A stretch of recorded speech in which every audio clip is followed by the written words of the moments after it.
I like the analogy in my head of like you're running a show. I do like that analogy. In my head, it's just so hard with humanity and like I can't post that many times a day.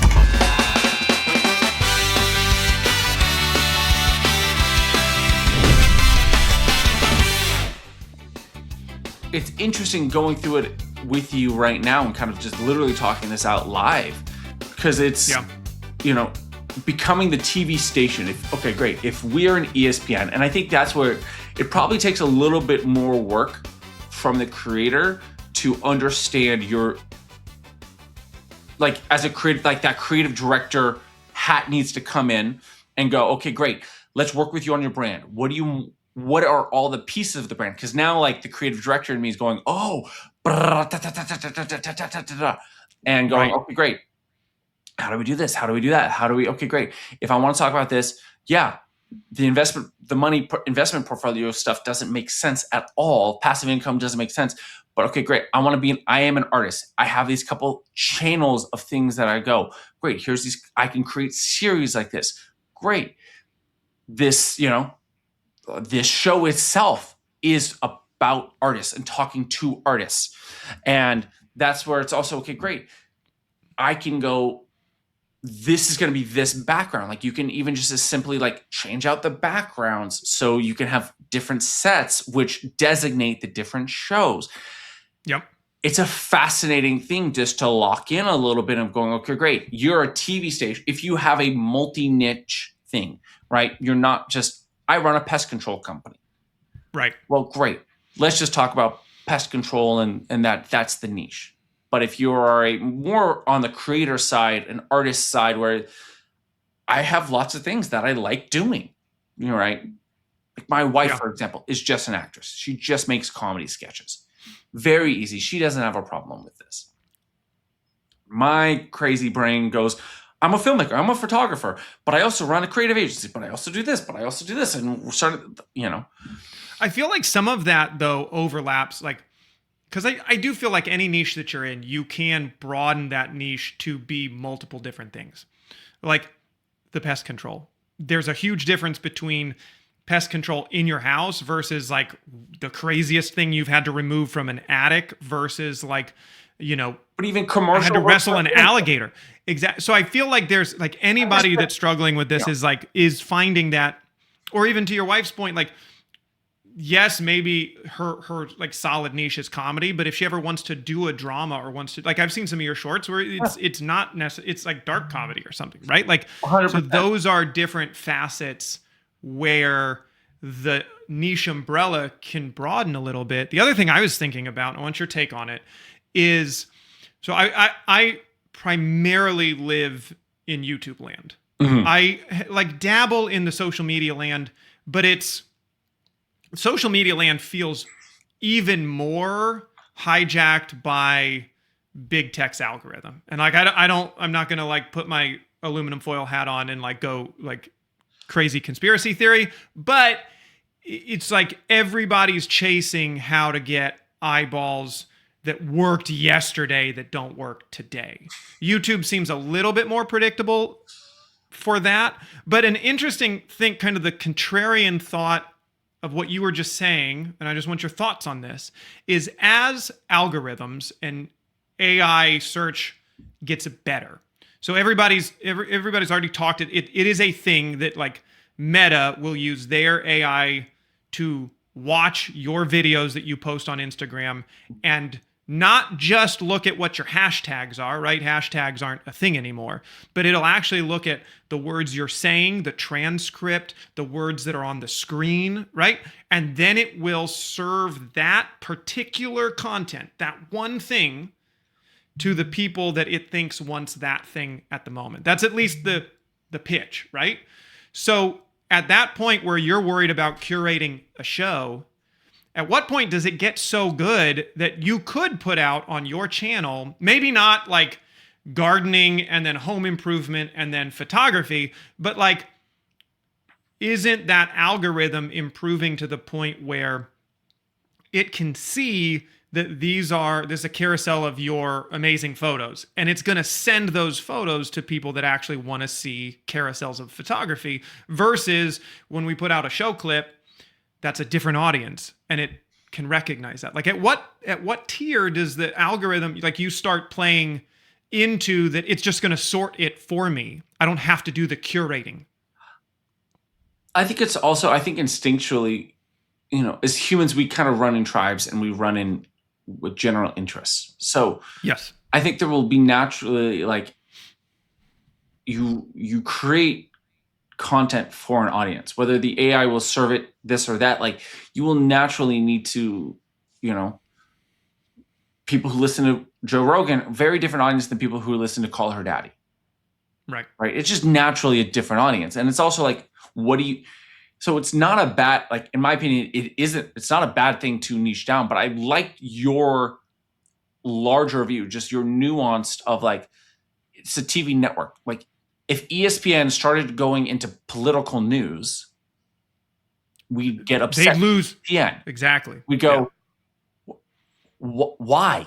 That's not what you do. The same way, and I think that's the similar reason why, a lot of people get upset with celebrities at award shows when they're like, hey, here's this political thing that I want to put a voice for. Right. Personally, I'm not political. But I think why a lot of people, it's like, we like you because you're in this movie or you made this record. You're not a politician. And it's like, well, you should. Right. We don't see you in that way. Yeah. It's like, that's not your brand, right? Where someone like Ashton Kutcher, I'm going to give a slightly different example. He's not in as much as movies and he's an investor now. Like, that is what he pushes. That is what he does. And he's rebuilt his brand to talk about that. And it's like, you can do that, but like, you have to consistently do that. Like, if blah, blah, blah actor was, while making movies, very overtly advocating for XYZ thing, and then it feels part of the niche. But I like this idea of like, you're a TV network. And you can have multiple shows that are cohesive in the network on your channel or on your channels.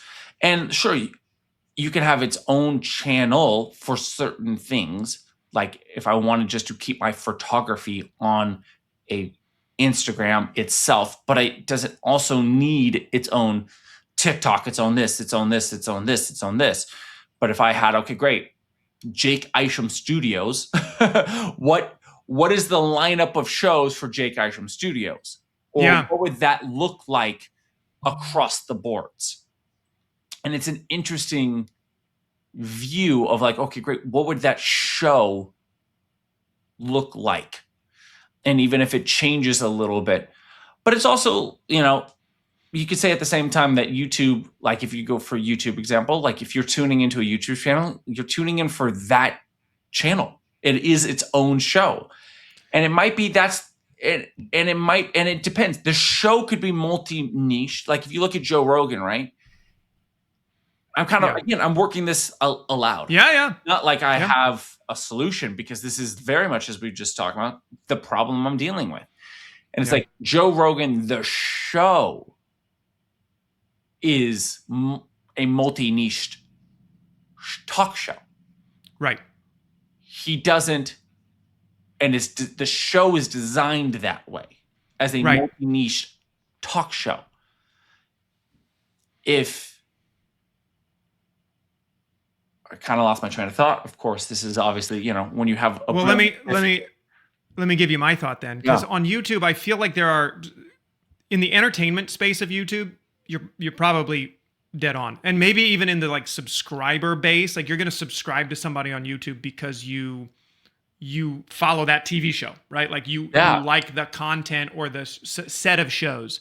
But I think there are two kind of search funnels. I always look at this as like two different search funnels inside of YouTube. And the packaging on how you create for YouTube shifts depending on what funnel you're targeting. You can target both, right? But there's the like, emotional question part of YouTube. That's the entertaining part, the story part, the like, oh, what's going to happen next? Those are the kind of the Mr. Beast style packaging, at least, where the story unfolds, right? So you're like clicking on that, not necessarily because you know the creator, but because they've packaged it in a way that emotionally hooks you, pulls you in.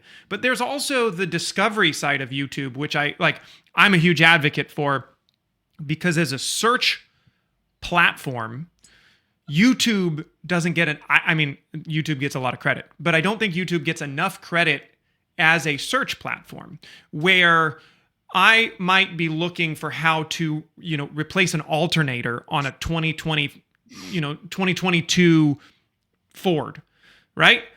I will go to YouTube and search that. I might find a video that's 5 years old, but that is packaged, as long as it's good, it's content, and it's not necessarily like I'm at a mode of like, oh, I want to be entertained by this guy ripping an alternator out. It's more the discovery packaging. And I'm so like interested in YouTube's version of that, because you can package something for entertainment, but you can also package something for like as an actor term.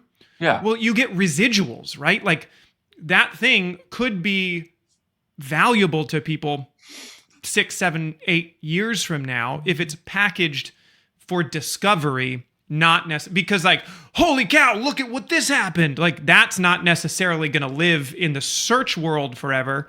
But if that, holy cow, look at what happened today, becomes, this was the most valuable thing I learned this year, that gets to live in residual world, where I feel like, and maybe that's why I like to live in YouTube maybe more than Instagram, is that like the searchable residual idea doesn't exist in social media. Social media is like gone and done, 2.5 seconds and you're on to the next one. They're different strategies. Yeah. Like that's the thing, like where the 2.5 seconds and it moves on, it's, my opinion, that's brand building and free. It's essentially free advertising. If you can make a great video, you can get 1 million views, which is 1 million. Like, as anybody who works in advertising knows, to pay for 1 million impressions is thousands of dollars, if not tens of thousands of dollars. Yeah. Of the right impressions. You can do that for free now with a good video. And it comes down to strategy. Like for me, I'm looking at it like, because like what you're thinking about is, again, it's what do you want to build the niche? Like there was a post that went viral about a guy who, I don't know if you saw this a couple months ago, who had a fireplace video. Did you see this? Maybe not. I don't think so. So I don't know. We both have, white girl wives and, fiancés who are very, white girl about it. And around the holidays, we don't have a fireplace out in Los Angeles. I don't know if you have a fireplace out in the Florida area. My wife is very jealous about it, and she'll put on our big screen TV a crackling fireplace. Yep, we do the same. Very white girl. Yep. It's very lovely. The crackling noises, it makes you feel like, oh, I'm actually kind of wealthy and I have a fireplace without owning a fireplace. Right. And a guy posted there was a Twitter thread about how he posted this video about 15 years ago. It's the only video on his channel. It now has like 192 million views after 15 years. It has made him like $1.5 million. But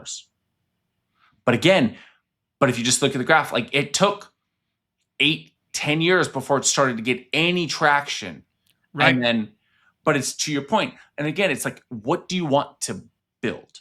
Like, for example, the things that, like, I don't care to be an educational, like I could totally do the Peter McKinnon educational camera stuff that is also, but that's long-term searchable. Yeah. Like that's not the videos I personally am inclined to create. I could make a ton of money doing it and it would be great residuals long-term, but I can also tell you like Casey Neistat still makes tremendous amount of residuals because he's just made great episodes. I know, I mean, Yeah. David Dobrik doesn't make a lot of residuals off of YouTube, but I know my younger sister will go back and just rewatch all of his episodes. If it was actually correctly monetized, David would be making a bloody fortune off of it. But it's the same reason why probably your fiance, like my wife, rewatch Friends over and over and over and over, or How I Met Your Mother, or Brooklyn Nine-Nine, over and over and over. And it's the same thing now living on YouTube. And so it's like, if you just make great content, that's a show of any type. Like, and it's, again, you can have it one way or the other. Either you have the highly entertaining show where people are like, dude, I got to go watch that episode again of whatever. Right. Or I'm going to bank on long-term searchability for this content. I think how you package it and that idea of going into it, right? Like, as long as you can package it accurately and you can define it before you put it out there, or at least like at some point, knowing where you're going is important.